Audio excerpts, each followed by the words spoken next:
Hello, everyone. My name is Adrien Jathe. I graduated from the IB back in 2020, and now I'm in my second year studying mechanical engineering at Imperial College London. Jen, um, for my IB, I took higher level math, physics, and chemistry. And for my standard level subjects, I took geography, English, and German. Um, I really loved the combination of doing the sciences, so math, physics, and chemistry. And I think that really helped me to set me up for a engineering related course that I'm studying at university. And so that's definitely something that's not for everyone, but definitely if you are interested in the sciences, I can highly recommend this science-based um, IB finish. Um, Second question, did you have to take any admission tests? If yes, what was it like and how did you prepare for it? Well, I applied to quite a few of universities all around the world. Back in 2020, we had the option of applying to UK universities still with the home fee status. So I applied to UCAS for 5 universities in the UK. Um, and in order to prepare for these universities and in order to um, apply to these universities, I had to take a engineering test, specifically for engineering subjects. This was the ENGA test. This was required by Cambridge, and Imperial, I believe, had a look at the actual test results. So I completed those. Other than that, I also completed a SAT test and the TOEFL tests for US universities. Now, I did apply to quite a lot of universities all around the world. I think this is definitely not something for everyone. If you have a universities or a country you want to actually go to, I can highly recommend to only focus on these. Otherwise, you prepare too many applications. They take lots of time and they won't be as powerful. Was there an interview in the application process? If yes, how did you prepare for it? And what are some of the key tips for interviews? I applied to 3 universities in the US. One of them was MIT. I was waitlisted by MIT because in the 2020 year they had quite a lot of applications, and they wouldn't know or they didn't know how they would progress with the next academic year, and so they weren't too sure how many students they could take. So they were a little cautious with the total number of students they took on board. However, for anyone who wants to apply to MIT and wants to go to that university, I can highly recommend to apply early. Do not apply regular action because in early action, they take a high percentage of applicants, whilst in regular action, they only fill up spaces and often you can only get waitlisted. And so definitely if you are looking towards MIT, apply early. And then I also had an interviewer with a MIT alumni. It was held at the Frankfurter Hauptbahnhof, actually, because this alumni was working for Deutsche Bahn, and he took me on a tour around the Hauptbahnhof. It was actually a rather loose interview that I enjoyed quite a bit because it didn't have the strict and formal atmosphere to it. And then the question ranged all the way from my interests in MIT in studying some engineering course, but then also the background of my personal background, as in which school I went to and my academic background. So definitely when you are preparing for interviews, if no matter if it's any open-ended interviews or more strict formal interviews, do prepare a little bit and try to develop a story that you can build during the interview. Um, One of the second interviews I had was at Imperial College London. This, on the other hand, was more of a structured interviewer where they had some questions prepared and they had some math and physics questions I had to answer. So definitely interviews can range a little bit, but again, I think the strongest point or the best way of presenting yourself is to actually develop a story and develop a personality during the interview because they meet so many motivated and great students that it's always hard to actually pin out one. And so if you can develop this one story that sticks in their head, and then that's always a great place to start. Okay, moving on to the next question. What would you recommend to include in a UCAS personal statement specifically for this course? Similar to the idea of developing a story in the interview, I can highly recommend to develop a story and an underlying baseline in the personal statement, because essentially the interviewers want to see a person, a student who is highly engaged with the topic and will do well as he progresses through university. And so oftentimes it's not those students who have great marks. That's definitely one of the prerequisites to get accepted to these universities, especially engineering related.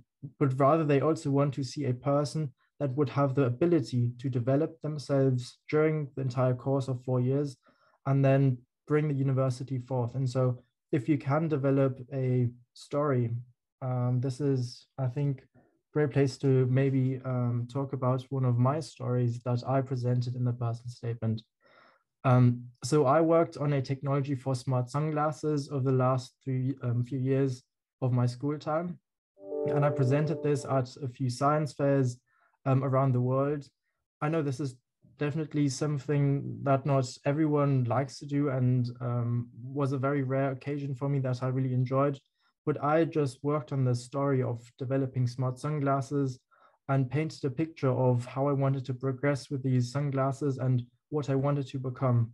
And so all the questions that I was asked, and specifically the personal statement, I always try to bind all the different topics together into one final story that would engage the audience, because the interviewer themselves are also only human. And so develop a story, show that you're engaged, and show that you have a great value for the university as you progress during the course.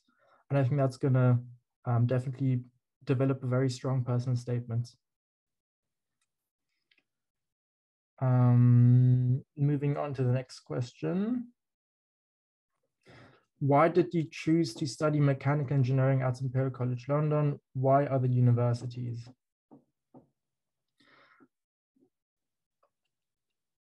Okay, so why study mechanical engineering? I believe that mechanical engineering is one of the broadest engineering subjects you can study, because you have the possibility to develop or to specialize yourselves into so many more regions. You've got fluid mechanics, thermodynamics, you've got tribology, so the study of friction, you have dynamics, you have mechatronics. And so these are all great. So we do a lot of courses that are just like a great entry point into all of these different fields, and it helps you to generalize and see what you're actually interested in. And so back in 2020, when I applied to universities, I didn't quite know what I wanted to become. And so mechanical engineering was the go-to point to get a broad overview of the different parts of engineering so that I could then specialize. And why did I actually choose Imperial College London? Well, on my UK list, there was Cambridge, there was Imperial College, and then some of the other universities that are ranked highly in the engineering aspect. I decided to go to Imperial College because of the great modern facilities that they have compared to Cambridge, for example. I actually visited both universities, and I found that Imperial Colleges has a better infrastructure and has a greater push for science and industry. And this is something that I'm personally more interested in.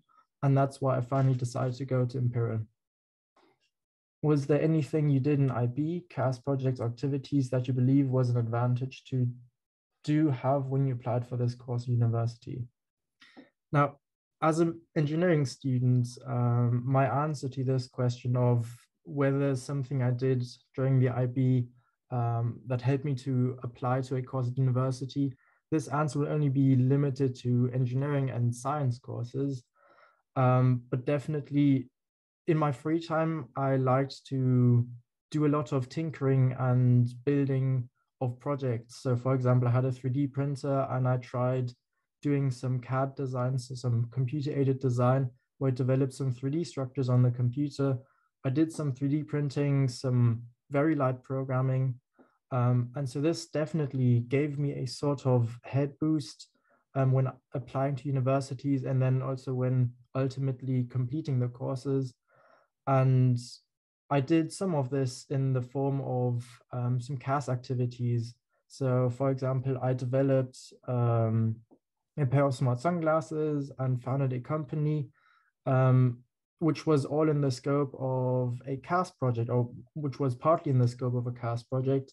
And this definitely helped me to, on one hand, develop the interests for these subjects, but on the other hand, also to build some prerequisites for university, and then just so that I can enjoy the course more and know what I'm getting myself into.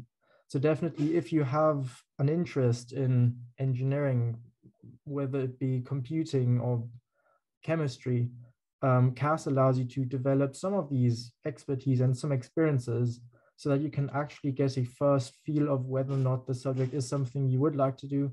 And this is where I think CAS really helped me personally to develop this passion even further. Do you know what types of assessments are coming up in your course? Are there any assessments that you're looking forward to?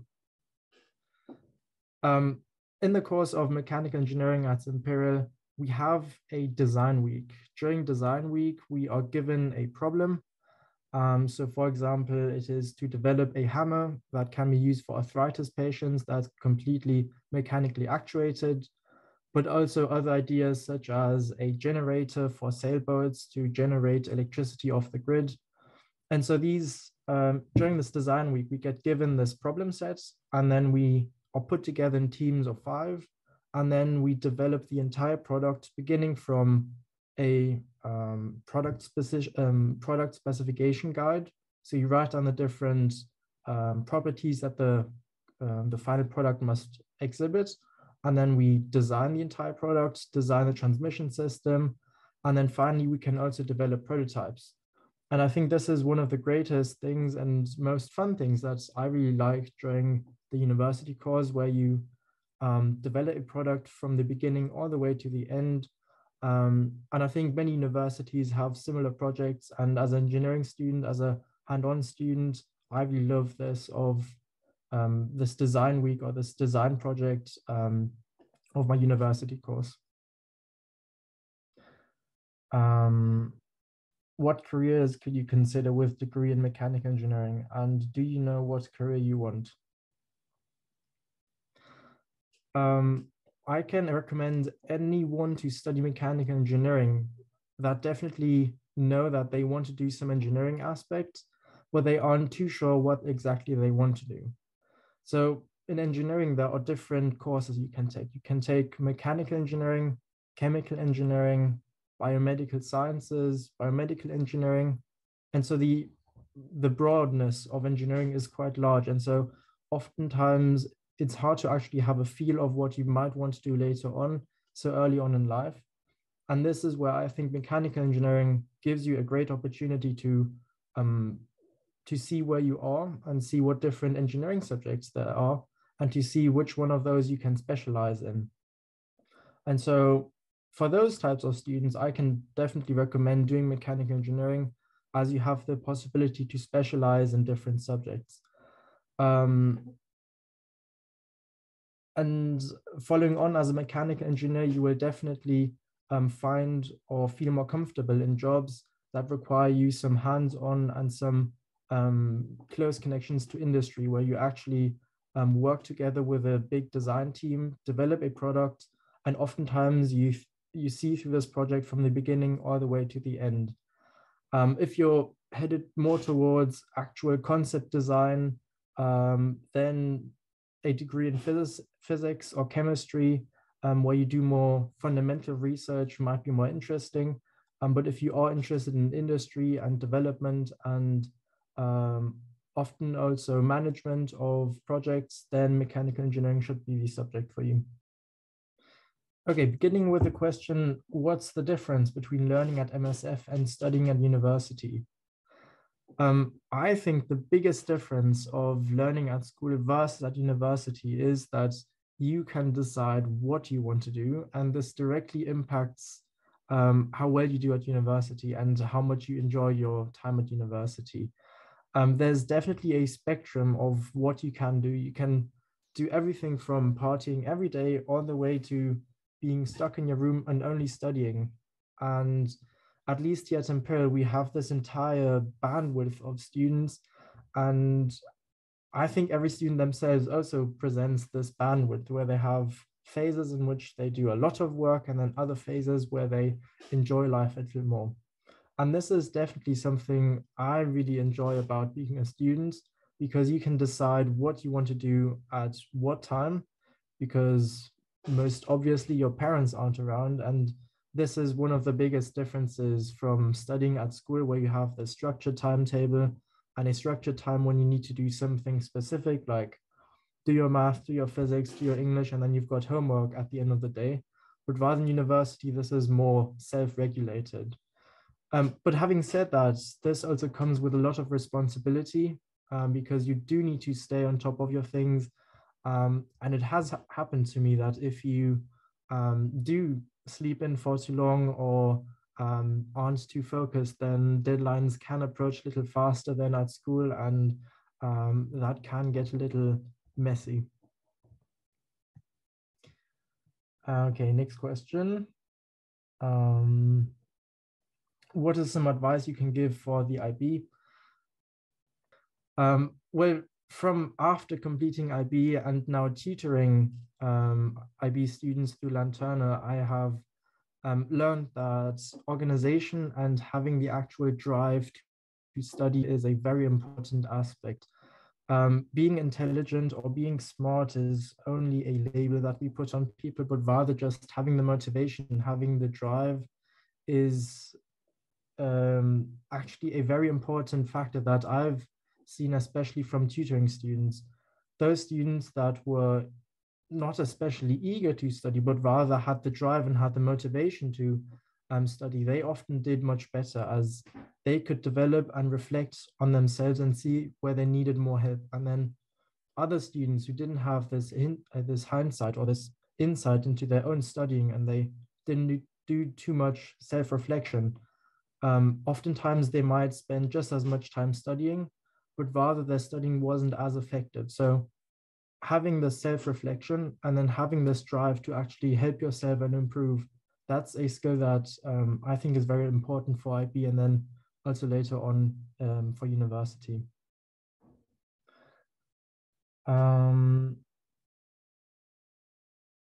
What's your daily, weekly routine like?